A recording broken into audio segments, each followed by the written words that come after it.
The single most important thing for the Republican Party is to nominate the person who gives us the best chance to beat Hillary Clinton. I can guarantee you that the one person that Hillary and Bill Clinton do not want to see on that stage come next September is Donald Trump. They know how to run the standard political playbook against junior senators and run them around the block. They do not know the playbook with Donald Trump. Well, I respect Chris Christie. Obviously, I respect the decision he made. We're not going to get every endorsement. He's a talented communicator, and I think they probably called him in to help Donald after a very rough evening last night and a rough day today on the trail as he's now being exposed as a con man. Well, all the talk was about the debate and the fallout from the debate until that endorsement. New Jersey Governor Chris Christie endorsing Donald Trump. A big deal for Donald Trump today. Obviously, candidates evolve in how they think about other candidates, as we'll see here. Donald's a great guy and a good person, but I just don't think he's suited to be president of the United States. Why? I don't think his temperament is suited for that, and I don't think his experience is. And there is no one who is better prepared to provide America with the strong leadership that it needs, both at home and around the world, than Donald Trump. It happens. It's politics. Let's bring in our panel. Charles Hurt, political columnist for the Washington Times. Amy Stoddard, associate editor of The Hill, and syndicated columnist Charles Krauthammer.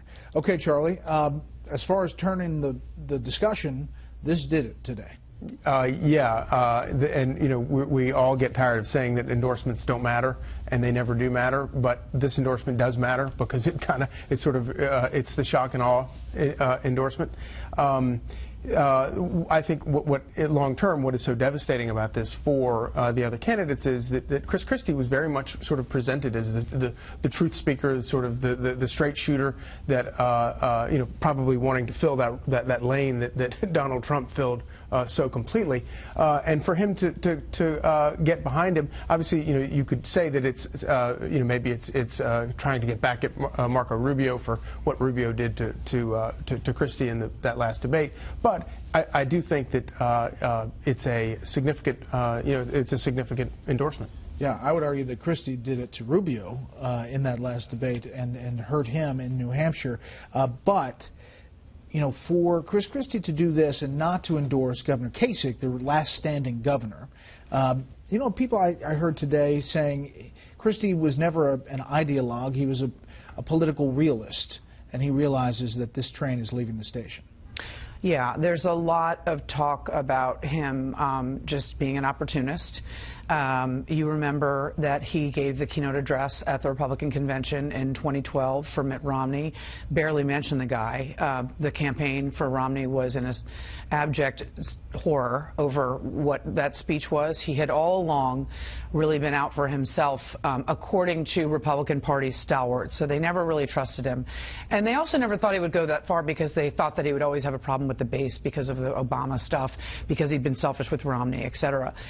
But the thing is, that's interesting, is that he actually has said all this stuff. I mean, there are more quotes than the one he gave Greta. He said that a vote for Trump was a vote for Hillary. He said a lot of stuff to put himself in a corner. He also told Joe McQuaid, the editor-in-chief of the Union Leader in New Hampshire, who is a visceral critic of Donald Trump's and endorsed Chris Christie, that he would never endorse him. He told him that. Joe McQuaid said today that he heard that from Christie the day after Christie dropped out of the New Hampshire primary. So he's going to be called an opportunist, but maybe he's going to get a good opportunity. Yeah, Charles.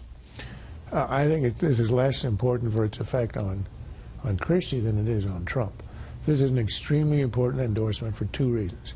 Number one, it legitimizes Trump in a way that I think is going to be extremely crucial here. Trump has not been endorsed by anybody. He's been seen by a couple of congressmen, Duncan Hunter, some others, whom no one has heard of outside the family. So Christie emerges a guy who took the endorsement of the Union Leader in New Hampshire. There's a lot of argument there, and he endorses. It is, and as A.B. said, he gave the keynote speech at the last convention. So there's a guy who represents the establishment. In a sense, what he does is he gives license to other senators, congresspeople, and governors to go ahead and endorse, and I think they will start with a trickle, but you will not be the first one and the one accused of opportunism. And the second was, the more short-term effect is the genius of Trump in story and media management. This was going to be a day today, and a weekend of people going over and over loops of the debate last night where Trump got wobbled, where he got pummeled with Rubio in the ring and Cruz leaning over the ropes from the outside and hitting Trump in the back of the head. That was a dramatic debate yesterday. The story was stomped on.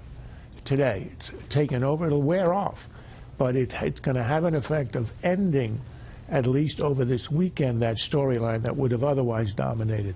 It would have been Trump loses. It's going to be now he wins Christie. Obviously, he has a different view of that, and he points to these online polls that say he won. But Ted Cruz is trying to make his own swipes at Donald Trump as he tries to protect his home state of Texas.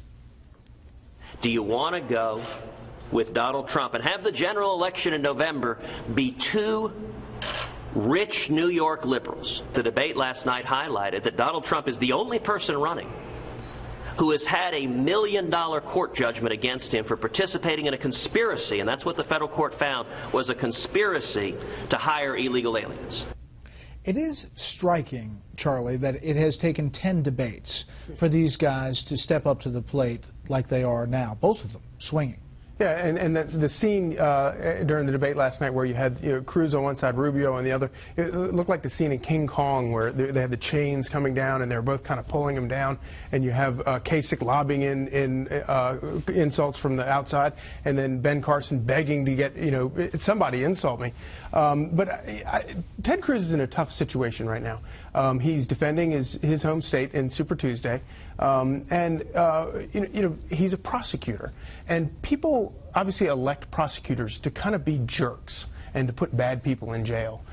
They don't elect prosecutors to be their president, and I think we saw that last night. He's very flinty, and it's just not. It's not fun to watch him. What we saw with Rubio, and this is why I think Rubio had his best night yet, is that he was enjoying it, and he was bouncing around the canvas, having fun, landing punches, and really enjoying it. But last thing before we head to the casino, I will say that Rubio must have said the con man line about 50 times. Message discipline.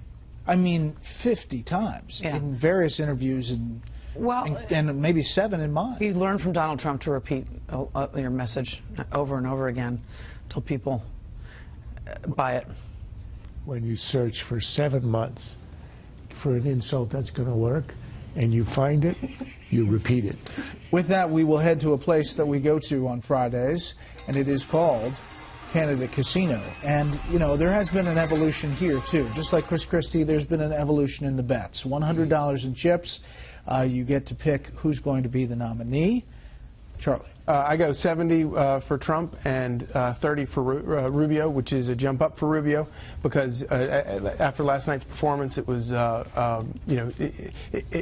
as good as it was, it may have been too late, but it was a good performance. Okay, Brandon Butler says 60 Trump, 30 Rubio, 10 Cruz. Mick 15132, 80 Trump, 15 Rubio, 5 Cruz. That kind of matches roughly where people are. AB? You guys are wussies, man. I put $80 on Trump and 15 on Rubio, and other could include Kasich, it could include Cruz, it could include Mitt Romney, whatever this brokered contested convention idea means. It could mean a surprise. I think the chance of it is really slim, but yes. I wouldn't put a name on that other yet. Okay, Charles. I've got Trump over $50 to 55, Rubio 30, Cruz at 10, and my biggest evolution is now it's wine, whiskey, and song because the times are now serious and I need stronger drink. It used to be wine, women, and song. Now you're just the women and the wine are not enough. It requires whiskey. Leave trivialities aside and go for the real stuff. Okay.